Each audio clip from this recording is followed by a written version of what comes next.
اگر آپ 300-400 تاریخ پیچھے چلے جائیے تو اجڑ گوار قاتل اور قبائلی لڑائیوں سے بھرے ہوئے گندے غلیظ ملک سے یہ یورپین تھے.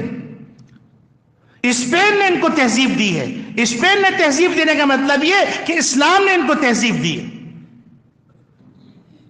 اور ہم نے جو ہماری تہذیب تھی وہ تہذیب اٹھا کے پھینک دی، اور ہم مغلوب ہونے کے نتیجے میں ان کی تہذیب کو للچا کے دیکھ رہے.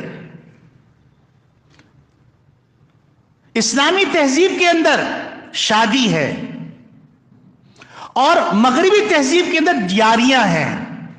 اسلامی تہذیب کے اندر آزادی ہے، مغربی تہذیب کے اندر آزادی کے نام پر آوارگی ہے. اس کا نام آزادی رکھ دیا. کوئی پیشاب کا نام زمزم رکھ دے تو وہ زمزم نہیں بن سکتا.